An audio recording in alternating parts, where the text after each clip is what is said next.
fidèles internautes et Eurotech TV officiel, la chaîne de référence. Bienvenue sur votre émission Actualité politique. Je suis là, votre humble servante Carmen Aladio, la diva Kandé Naluba. Merci de la confiance, merci de la fidélité. Pour tout qui t'enregistre, toujours pour nous donner des informations. Oh, na source, ne le na kiti, le sur na siège, il y a IDPS. On a ko beta li solo ya nguna yo kaso parce que tout nga ba question beleni ne lekini eza pona nini. Yo kaso nzava na pona kopesa biso ba détail na ba réponse. Là, je dis merci à mon papa Jean Pouikabea. Merci à toi, pourquoi pas. À Elaka, papa, na Arsavine. Merci beaucoup. De gros bisous à toi, bébé. Lévi Kadogo de Paris. Bonjour à toi. Bonjour, Yoko. Bonjour, madame. Boni. Ça va bien par la grâce de Dieu, Tozali. Parti Pezali bien, Mbok Ezali bien. Tozali bien. Très bien, très bien.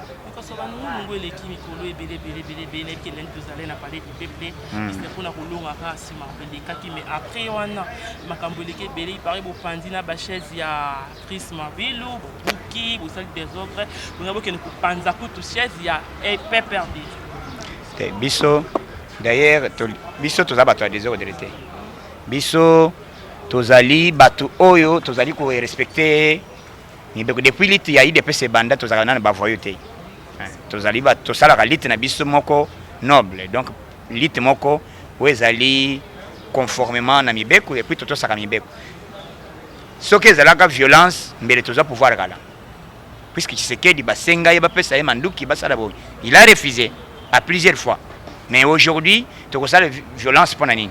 Biso Tokendaka comme manifester dans l'Assemblée nationale, l'ISA c'est bêta et tout ça bêta l'ISA tout ça de l'autre côté, tu bêta motute. Tu zonga na biso, tu zaikaka batu koyemba, ba komata bazai koyemba, ainsi de suite. Mais kozonga na biso le lendemain, bande ko pepere de bakenda, bakeko tika memo bazo soutenir Charles Nawej. Bazo soutenir ye ndenge nini oh biso tozolo bakiaza la poursuivi na justice. Na ba propos na yate na ki ezali ba propos moko ya manque de respect ya chef de l'État et puis ezali outrage au chef de l'État.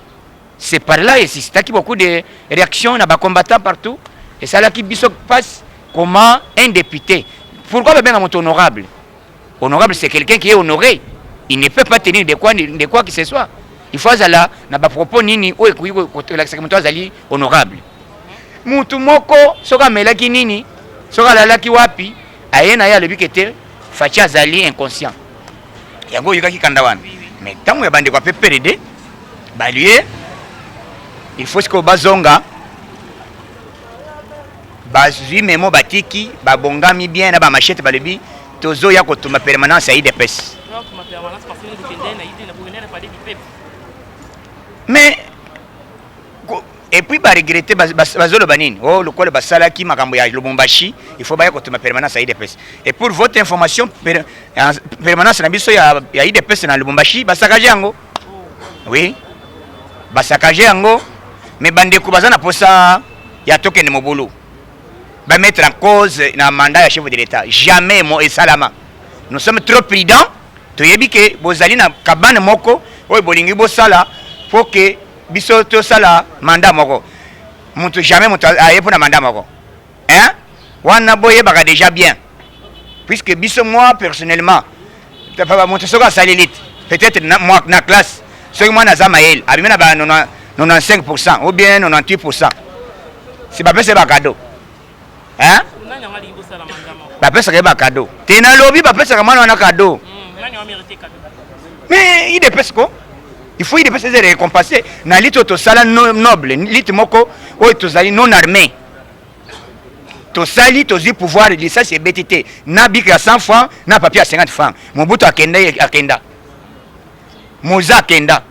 Joseph Kabila et le to sali passation civilisée.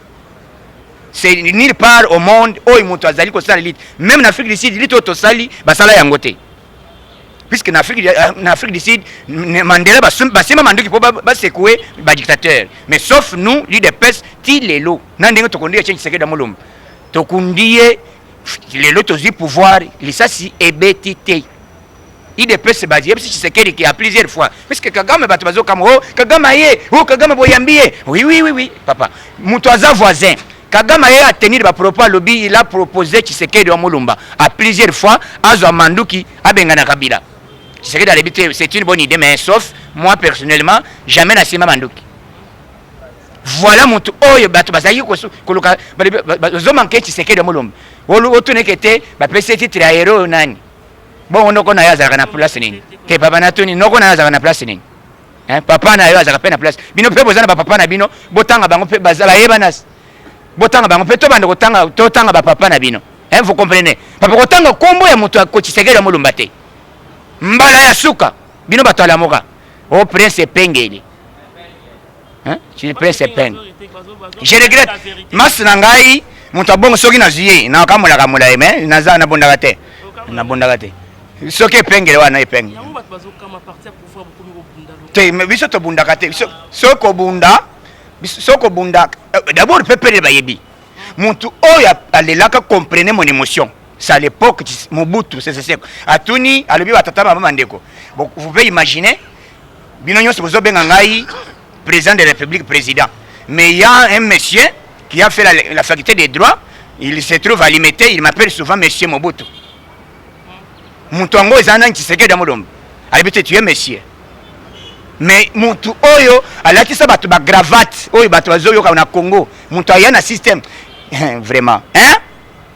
Moutou a multipartisme, oyo ba parti politique il est le commis ba A na BBC. Par rapport à coalition, il est sur cohabitation. Non, cohabitation. Oui, bien, ce n'est pas nous qui sali que le logo est salamaboy. Et ça dit conséquence à l'élection. Est-ce que Toti Kamboka est continué, Toti Kamboka est bloqué, Toto continue à diriger Mboka. Souci est ali que malgré Magambo Salami, président la Kisi Motema Munene, to sangana, to sala liboke, Mboke kende liboso. Ah, mais ce que vous vendez là, pour yeba muibi, vanda na inda kumoko. Pour yeba ki mutu ayibaka, vanda na. Parce que ce que vous vendez na mwana wanate, oyeba za muibi ndeni. Tika to vanda na bango, to yeba koma mabe na bango ezali. Biso to zali na sagesse, to ko linga ko l'accès politique na biso ke pa na bango te. Nous le faisons avec beaucoup de sagesse, puisque eloko yo muze na loba. Muze soki atosaka alandela ka maloba Tshisekedi ayibisaka ye. Kende ko ye yebisa biso bato ye na bango facture boni oyo tofuta bango bazonga. Muza le Tshisekedi azali un civil. Je ne peux pas négocier avec un civil. Azwa Tshisekedi azonga saka ba yeka mwango. Ah Tshisekedi alebi na tracteur Tshisekedi yokomi kolona mateme olona masango. Ba yele na tracteur Tshisekedi alebi te yo otuna kiti. Mais au retourna. Tshisekedi abandali te na ye ayebisa baminela bayebisa que moto ko toucher wana c'est intouchable. C'est quelqu'un où a salilite, où a zali ko respecter na monde. Il faut respecter que continue na village. Zongi sae, azonga boy président zongi à Belgique. Azongi président habité. Lit mon frère est pris en otage par les étrangers. Musée a Oumelate. Na 6 heures moko toyokite banamo wa musée. 6 heures. Hein? 6 heures. Oh banamo musée bakado bali oh banamo musée. Musée. Hein? Musée banamo. Mara ibo sababu ma chef de l'État, hein? Na Congo, hein? Mbala liboso, hein? Mbala liboso chef de l'État na Congo papa. Biso na classe panique. Hein? Panique, prof a commis. Prof, qu'est-ce qui ne va pas rentrer? Il n'y a pas cours. Il n'y a pas cours. Hein? Hein? Oh, banamo musée. Oh, papa, banamo musée, hein? Hein?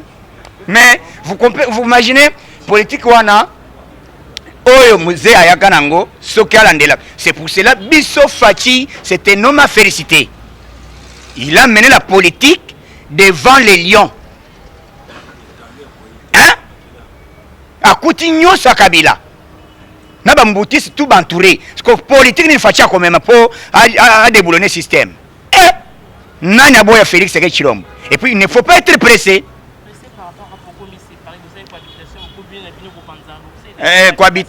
Cohabitation, tozali cohabitation, tozali na coalition. Cohabitation, ezali le rôle de Batumoko, baye kotia maboko, mais cohabitation, c'est un risque. Tozali na coalition. Non, cohabitation. Tokui kolinga cohabitation te. Ce que la cohabitation, tu dénonces déjà avant. Tozali na coalition pour gouverner ensemble. Biso, tozali na conséquence, ce n'est pas nous. Tozolanda idéologie chef de l'État, puisque le président vite comprimé. Ce n'est pas encore le président. na minute pour to gouverner bien il faut tous en député dans l'Assemblée nationale mais ba déco et balingi basala biso et ça le ko balingi batelemela action ya chef de l'état c'est pas là nous sommes trop vigilants tous comprendre que te bandeko malgré tous na bango bazo kende mais yango to avertir bangos bangos ko bazo mona ke bazali 300 députés ou bien 400 députés baza ebele ko la population to ko pesa ka avertissement tongo ba komona biso donc ceux qui ba meki le sous ko sakana président de la République to ko telemela bango tina dia minute et puis ba bazanga sika ba kimela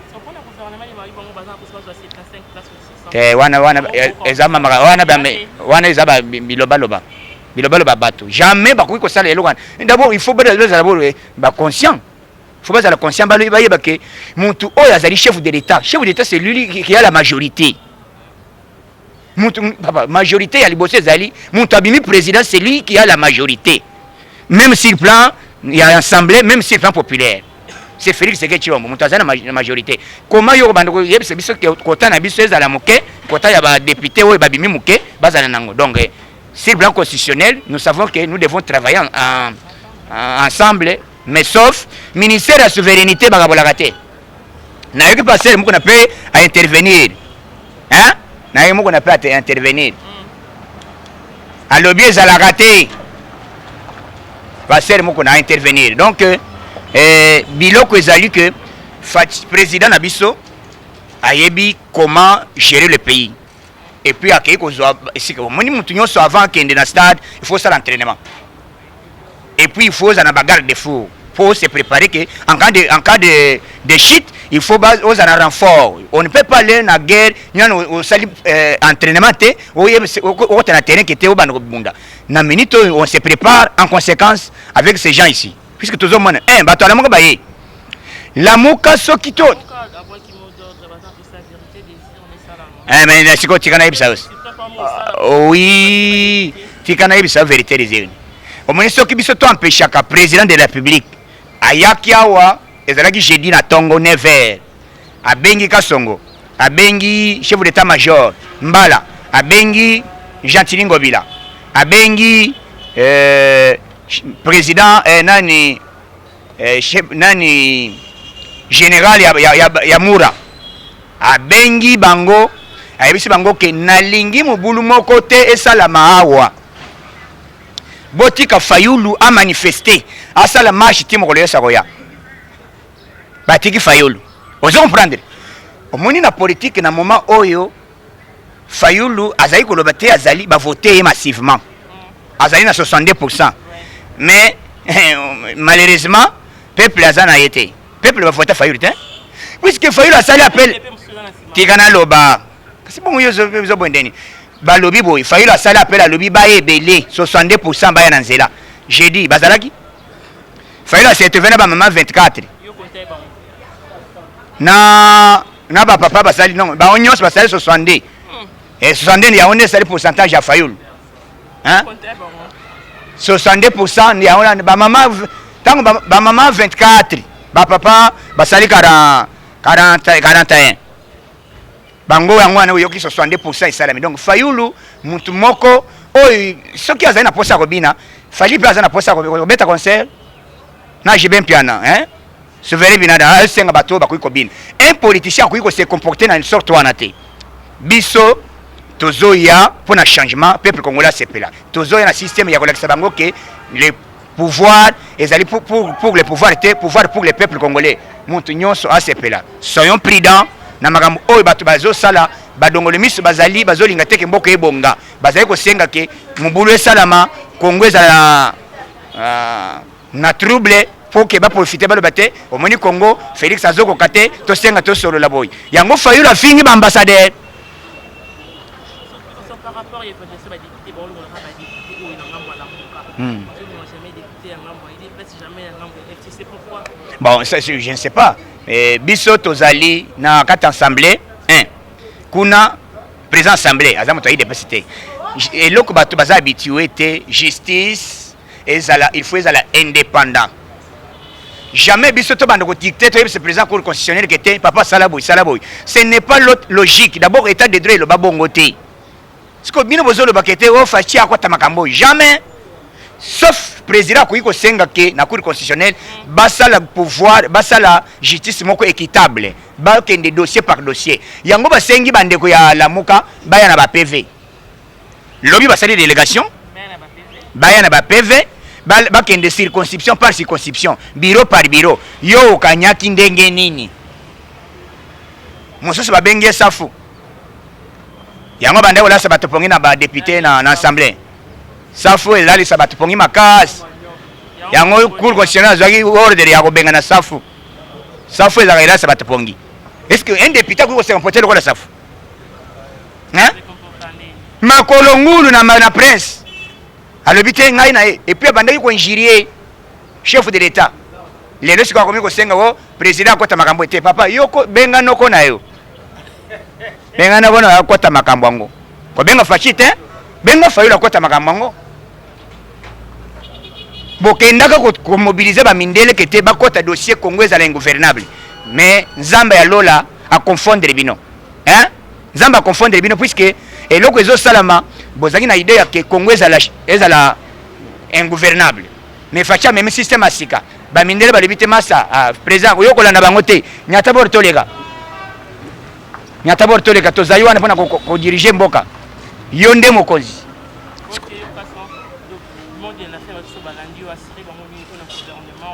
gouvernement il fallait ebima mercredi au Chikoleka ebimite ah oui te nazo plus information gouvernement ezali retardé par rapport ya action au salami ya bensida et puis na ba propos le président il était en colère mais sauf totalu que to privilégié kimia yango moni l'intérêt de la nation. C'est pour cela d'ici semaine prochaine puisque extraordinaire session extraordinaire on doit les convoquer oyezo kende bakei bazo kende lelo session basi salelo et puis bako senga session extraordinaire pour investir le nouveau gouvernement. Soyons patients bomi tungisa kate président Zamoko ba chef de l'état bazakami balete président Zoluka comment et puis très robanda kolungwa wa Dar es Salaam mais nazo bisayo ke be bandi déjà très bandi déjà zo ke Dar es Salaam et lungo comme tina Dubai tala biloko facha zana ngo besoin ya congolais bana basumba désordre nana ko boya Félix Tshisekedi Tshilombo monto ayina changement toza même moral toza derrière président Félix to soutenir ye action nyonso azali ko sala zamba batela ba congolais to sunga président ke Congo et kende d'abord banzele zo kende lokola na Japon omone na Japon za mususu na se mususu na likolo nzela kolia teme social lelo discours la chef de l'état akopesa ngo atindi ngo ba débattre ngo lelo na université ya Kinshasa donc bokoyoka comment social et robonga na Congo comment ba investir ba facha kutani na banani nazo remercier bande ko nanga nyonso bazola na monde entier maman Angèle na Virginie bande ko nanga nyonso États-Unis ya France Grande-Bretagne Allemagne et partout presque ti na Sénégal partout ba oyo bazola ndangai yokason je suis au cœur avec vous en tout cas tous sambela mingi pour un Congo nouveau tous derrière le chef de l'état ne faut pas être registré na batumoko ba mabina donc tous derrière le chef de l'état action nyonso azali ko sala ezali pour que les peuples a se retrouver les peuples d'abord ezali non seulement slogan mais ekota na réalité na peuple congolais nazo pesa numéro na ngai plus 243 97 047 45 58 plus 243 97 047 45 58 c'est mon numéro de WhatsApp soko bengi yokason tokobeta masolo nyata bor toleka bakoyoka son tina kingakati merci j'ai dit et je vous remercie. Merci Matozalaki na yokason alobi ba propos na o amoni na ba remarque bani yokason numéro na na okomelie et ça la moi bien. Merci à Jonathan qui derrière la caméra, pourquoi pas mon réalisateur Andy Lumisa, merci à toi. Merci à mon papa Jean Pouikabe, pourquoi pas Lévi Kadogo de Paris et la papa na Arsavi. Là, j'ai dit quant à moi Carmen Aladjo. On se voit sur un nouveau numéro. Bye.